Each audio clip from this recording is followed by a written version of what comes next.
coming. Thank you all for watching. Today we are here to insist on the well-being and hear from the family members of the 3 people who have been detained, who are hostages in Israel right now. Today you will hear from a family member representing each of Yusuf, Rana and Samuel. You are going to hear about what we are asking from the government, and then we will be happy to take questions. The main point I need to make very clearly, we are here because the whanau, the families, have asked for this platform. The families have asked for a voice to be very clear about what needs to happen right now. And it is our honour to be able to support their voice and amplify what they are going through right now. So we are now going to pass over to the family members. Kia ora. Kia ora all. I'm here today to speak on behalf of my younger brother Yusuf Samur, who has been illegally and forcibly detained by Israeli occupation forces in international waters. Yus comes from a loving Palestinian Christian family. He grew up right here in Aotearoa, New Zealand. By profession, my brother is a civil engineer, but anyone who knows him knows that he is much more than that. Yusuf is one of the most selfless people I know. Even as a child, he was always the first to give, even when he had nothing left for himself. Yusuf's deep love for the ocean, for spearfishing and diving, led him to complete a master's degree in yacht design. Yusuf's not a politician. He is not seeking attention nor glory. Yusuf is a deeply compassionate New Zealander who found it difficult to turn away from injustice. His goodness shines through in everything he does, and he is adored by his family, his friends, and his co-workers. Yusuf has always believed from a young age, with unshakable conviction, that love and courage can move the world. That belief and the horror of watching the most recent Palestinian genocide unfold before his very eyes is what has led him to this very moment. Yusuf sailed directly into danger, risking his very life, with nothing but compassion and humanitarian aid on board, not because he wanted to, but because our governments have failed to act. In the face of that failure, millions of people around the world have been flooding the streets, and hundreds of ordinary people from all over the world have sailed to Gaza to deliver aid and medicine to starving children. Starved children. These people's bravery only serves to highlight the shameful inaction of those in power. Today, I urge the New Zealand government to demonstrate the principled leadership that defines us as a nation, and to finally show the moral courage that people like Yusuf, like Rana, and like Samuel have shown in abundance. I'm speaking to you, Christopher Luxon. I'm speaking to you, Winston Peters. Today I am calling on you to act, not just with your words, with principle, with urgency, and with courage. My requests are clear. I want the New Zealand government to do everything in its power to secure the immediate release of Yusuf, Rana, and Samuel from their illegal detention. I want the New Zealand government to impose sanctions on Israel for its persistent violations of international law, violations that have spanned over 7 decades now, and now include the kidnapping of peaceful humanitarians, Kiwis, in international waters. These are not radical or partisan demands. These are clear moral imperatives that transcend politics, faith, or ethnicity. New Zealand, you must not continue to hide behind neutrality while our citizens and our core human values are shamefully jeopardized and attacked in this way. Yusuf, if you somehow see this, we miss you. We surround you with all our love. Please come back home safe to us. Thank you. Kia ora. My name is Hiba Hamida. I am the sister of Rana Hamida, who's kidnapped by the Israeli occupation force on the 1st of October 2025 in the international water. Rana, she's an amazing soul. She's an artist. She do all kind of art. She dance, she sing, she love life. She love the ocean, she love the green. And Rana, for me, when she born, she was my little toy when I was 5 years old. And when she get a little bit older, she started to be my sister. You know, like the one you fight, you play with. She get a little bit more older, she started being my friend, sharing with her secret adventure. A little bit older, she become an auntie, amazing auntie, who play with her, with my kids. When my kids, they try to kill a bug in the home or spider, she stop them. She run to them, she's like, no. She take it outside. How do you imagine this kind of human and person can see the genocide and the starving kids in Gaza, Palestine, and not react and not do anything? It's like, it's impossible to anybody see that and not do anything. And with her other friends and other activists, they went to this mission to go and deliver aid, toys, food, baby formula for the people of Gaza. And she done, and she was trying with her friends to do what our government should do.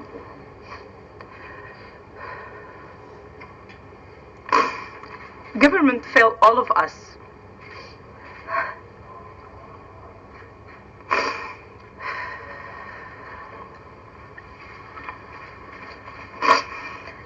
And Rana now, with her friends, they are in hunger strike.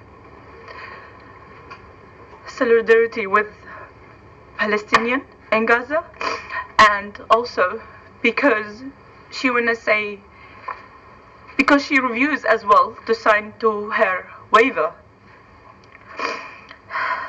who contends like she entered the occupation Palestine in illegal way, and this doesn't happen because they get kidnapped in the international water, and millions of people, they was watching that live. So I'm just gonna ask our government to react and bring our loves home safe and in a good health. Thank you.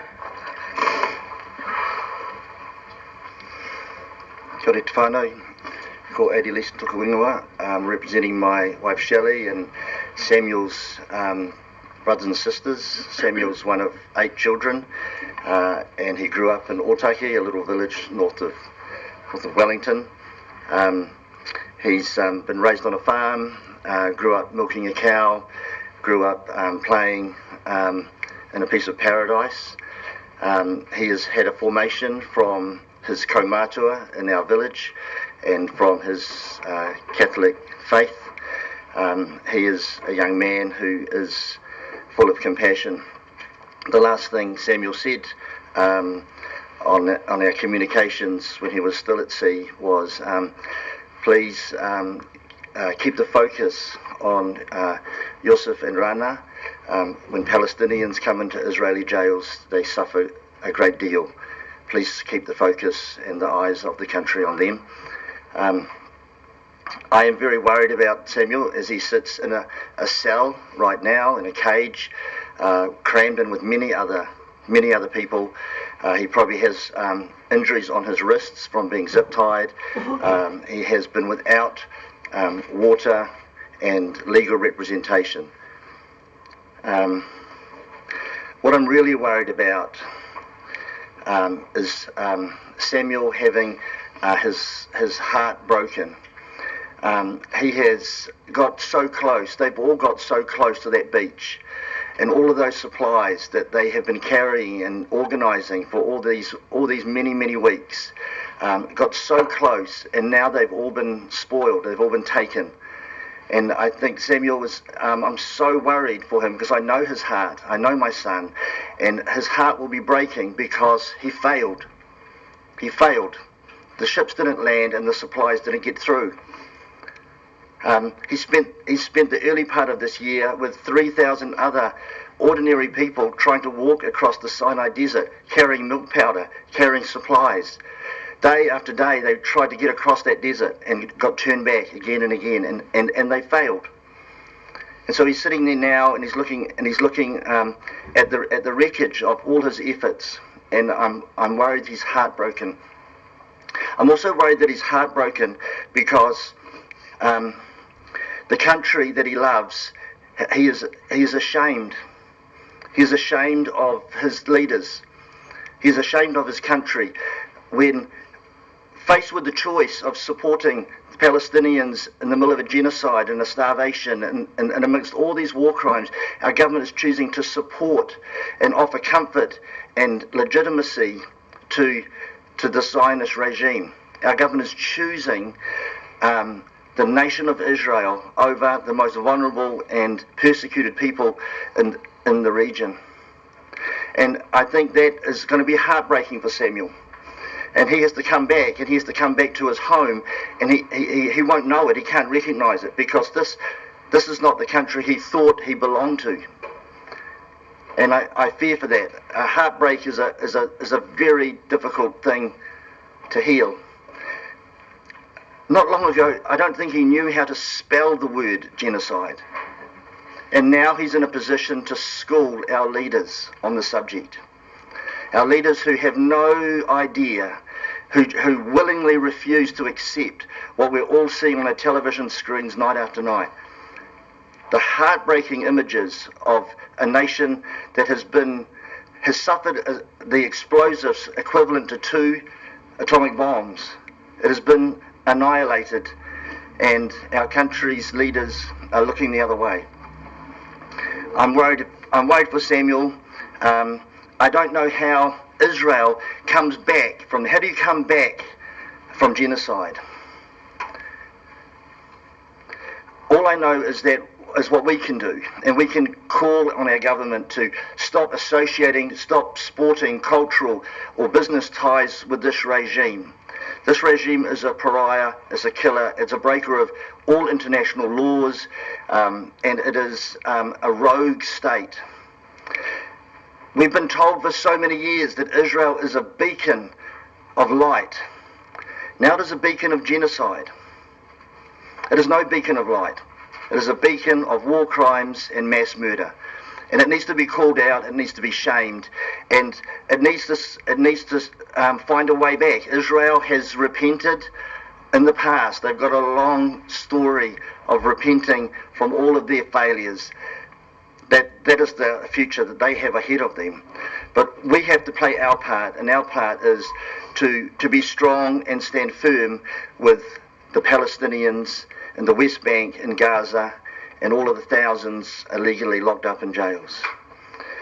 I ask that Samuel can come home as quickly as possible to be reunited with all his family. We miss him so much, and we pray for his safety along with the safety of Yosef and Rana and all of the participants in the Samut Flotilla. Kia ora, Adi.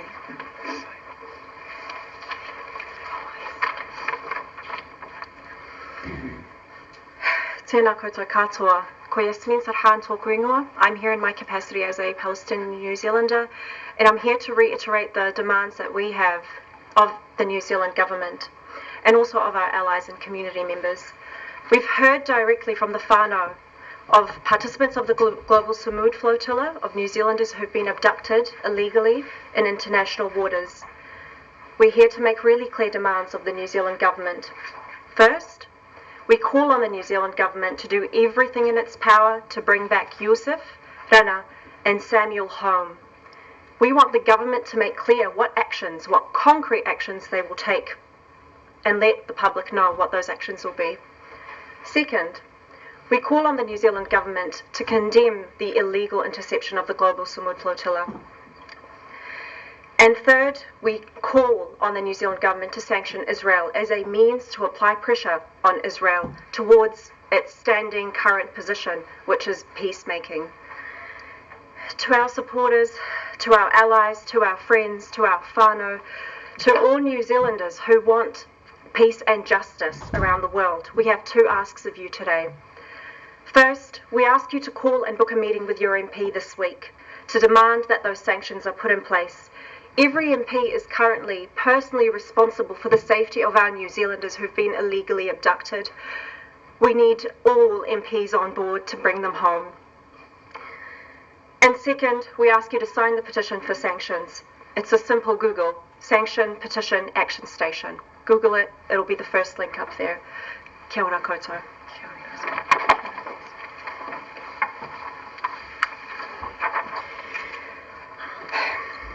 Israel has illegally kidnapped citizens who were sailing on international waters to break an illegal blockade on people being subjected to a genocide.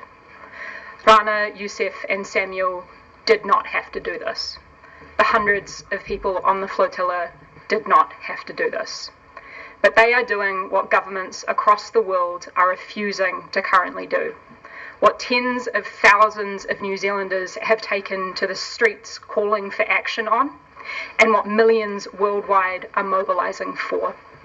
They were doing their bit to try and stop a genocide. They are trying to build a world in which our humanity actually means something. I just want to spell this out as clearly as possible. Israel has illegally abducted civilians who were trying to deliver food and supplies to civilians being illegally starved and murdered under illegal blockade. I emphasise this point of illegality because Luxon's government says that they want to be tough on crime. Rana, Yusuf and Samuel were operating entirely legally. Israel is not. Our government has a legal obligation to prevent genocide. It is presently washing its hands of that obligation. These whānau and the community have today, this morning, spelled out their demands for Luxon's government. To tell us the plan to safely return Yusuf, Rana and Samuel. Secondly, to explicitly condemn the illegal interception of the Samud flotilla. And thirdly, to sanction Israel for its war crimes. Luxon, Seymour and Peters are proving that they would not have been the leaders of this country who chose to stand against apartheid South Africa. They would not have stood against the French and then the United States when it came to a nuclear-free Pacific. But this here, right now, this moment, is an opportunity to correct that course and to do the right thing. If they do not, their backbenchers have the power to. All 68 government MPs are personally, individually responsible for whether the bill to sanction Israel progresses or does not. To make that clear, they are presently actively enabling or disabling those sanctions on Israel. We need just 6 of 68 government MPs to sign their support, and we get that bill onto the floor of the House. We are demanding that the government does everything in its power to make clear how it will return these 3 New Zealanders who have been illegally kidnapped from international waters, and we call on the government to sanction Israel for its war crimes. We are happy to take any questions on this kaupapa. Have you heard directly or indirectly from the 3 hostages? So I'm currently operating as the MP liaison to MFAT, and I am updated every day, and we chase up MFAT every few hours. I know that MFAT has also been providing direct updates to whānau members as well. And yes, we have had specific updates, as some of the whānau members have alluded to. their treatment, the treatment of those who have been illegally abducted and are currently being held hostage, those 3 New Zealanders, it's so far from not good enough. You know, we're talking here about an entity that has a well-evidenced and recorded track record of abusing human rights, and they very clearly are doing the same here, not the least in illegally detaining these New Zealanders. And Heather said that Rana was on hunger strike. How is she coping at the moment? Do you know? Before she go on hunger strike, I had the news from her, like lawyers and the people see her. She get injured from her shoulder. I'm not sure how. Maybe pushing. I don't know. Violence. But I'm sure from the TV, whatever we see in the social media, the way how they deal with the situation, even their own people, they are violent with them when they tell them no for something they do and they don't like. So I cannot imagine how they're gonna be with those civilians, our activists, our, like, my daughter, I feel like she's my daughter when I get older. So sorry, she's my sister. So I cannot imagine how they deal with her. But she's on hunger strike. Yeah, she is. Thank you. What do you say to Christopher Luxon's comments that there had already been rules of warnings in place about travel to Gaza? That was his response when asked about that and asked about his government's role in trying to get the 3 hostages home. These civilians were doing what they should not have had to do. The government, Christopher Luxon, has a legal obligation under the Genocide Convention to do everything that he possibly can to prevent genocide. And right now, he is refusing to disengage from business as usual with Israel, who it is well documented are currently committing a genocide. Christopher Luxon is not upholding his legal obligations, and as we've made clear in our statements this morning, these 3 New Zealanders were operating entirely legally. Israel has not, and our government has a legal obligation to respond. MFAT said its consular division and centre are experiencing extremely high email and call volumes regarding the flotilla, impacting its ability to provide emergency consular assistance to other New Zealanders in need. What's your message to the people that are calling about the flotilla? So we've been in direct contact with MFAT about this in particular, and look, I think firstly we want to acknowledge New Zealanders are incredibly angry and frustrated at what has occurred here with this illegal abduction of these 3 New Zealanders and the illegal interception of the Global Samud flotilla. So they want somewhere to channel that anger. The message that we are outlining this morning is that New Zealanders should direct that frustration to direct calls to action to elected representatives. We all know, and many of us have been engaged directly with MFAT officials, and they are doing the best that they possibly can inside the policy constraints that they currently have around them. It is our elected officials that are making decisions in terms of how we represent ourselves as a country and the action that we undertake or do not. And again, to make that crystal clear, our country, all countries, have a legal obligation to uphold the Genocide Convention and to stop genocide unfolding before our very eyes. We moved at pace to sanction Russia for its illegal invasion into an occupation of Ukraine. 2 years into this genocide in Gaza, what is the hold-up for our government? Can you shed some light on some of the conditions these detainees are in? This is Acacia. Kia ora koutou, my name is Acacia O'Connor. I'm the spokesperson on the ground for the Global Movement to Gaza Aotearoa. So a lot of it is we can't speak to for the safety of the people in the prisons and the families, but we've definitely had reports of people having their heads pushed against concrete, of passports being cut up. This isn't our 3 in particular. Dislocated shoulders and no access to clean water. Apparently there's a tap in the space where people are, but it's not, the water doesn't taste like water, and very limited food as well. So we're very deeply concerned about the 3 New Zealanders as well, personal friends as well, so I'm very grateful to be able to do whatever we can. Thank you. What progress are you making with finding 6 MPs who are prepared to cross the floor? Yeah, so I have had a number of direct engagements with backbench government MPs in, a direct personal capacity, and by and large, the message that I have received is that they are concerned about acting, and again, this is a broad brushstroke, but they are concerned about acting for fear, effectively, of being reprimanded by the higher-ups in their political parties. So I know for a fact that right now there are backbench government MPs who feel compelled to act, who do have a conscience, who have heard loud and clear from communities across Aotearoa that they want action. But as a result of us being the most whipped parliament in the Western world, they are currently terrified to step outside of their party lines. And I guess this is the clear imperative that we're putting on the table today, is that this is bigger than partisan politics. This is an opportunity for all of us as members of parliament to recognise that most of us actually won't be remembered when it comes to the history books, but what we do matters, especially when we realise that all 123 members of parliament are directly, personally responsible for whether this bill progresses or does not. So, yeah, we no longer need Christopher Luxon, we no longer need Winston Peters, and we definitely don't need that other guy. We just need 6 of 68 government MPs to show us spine and to stand on the right side of history. Are Labour and Te Pāti Māori standing with you? Yes, they are. So we had the immediate unequivocal support of Te Pāti Māori on the unlawful occupation of Palestine sanctions bill, and after a few months of working with Labour, we got their confirmation that they support the bill as well.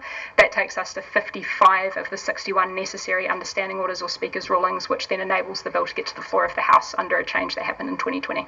There was a bit of a protest outside Winston Peters' home last night. What have you made of that and some of the discourse from Mr. Peters around protests outside his home? Look, New Zealanders are angry. New Zealanders are upset. Let's come back to the basic facts here. Israel has illegally abducted 3 New Zealanders among hundreds of civilians who were all acting legally. These people were merely trying to deliver food aid to other people who are currently being subjected to a genocide.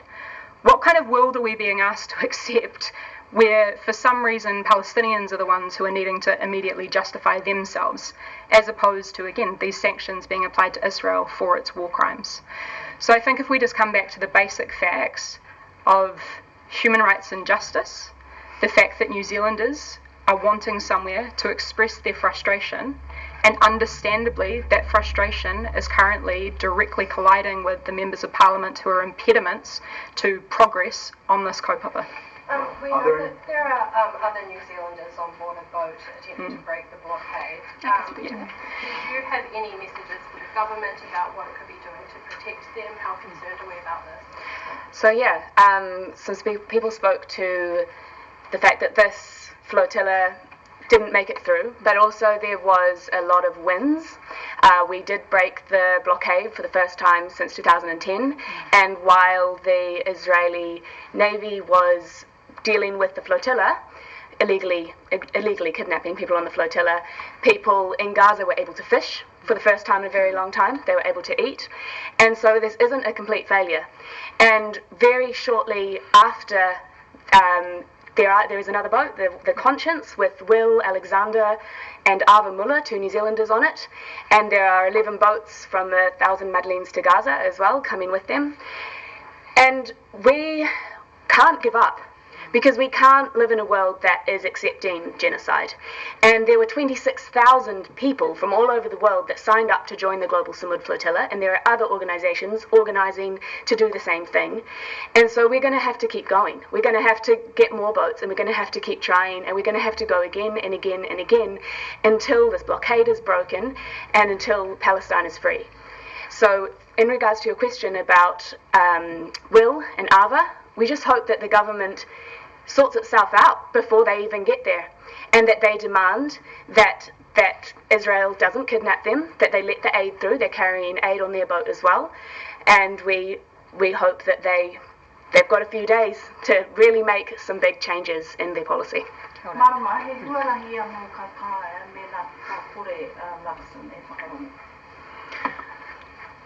Haere tonu te mahi. Tū tonu ngā tangata toa, huri noa i ngā community, huri noa i ngā hapori i Aotearoa i te ao tonu. haere tonu te karanga me ngā tono ki te kāwanatanga. Ko tērā te tino karanga o ēnei ngā whānau, ko tēnei te mahi o te ao, haere tonu te mahi, auwe te whakamā a Luxon. One final question. Are there any MPs who you care to name who you think may be wavering? Put pressure on them? Yeah, I am really conscious of naming those MPs who are showcasing explicitly in these conversations that they do have a conscience and they may potentially be willing, because it makes them a target.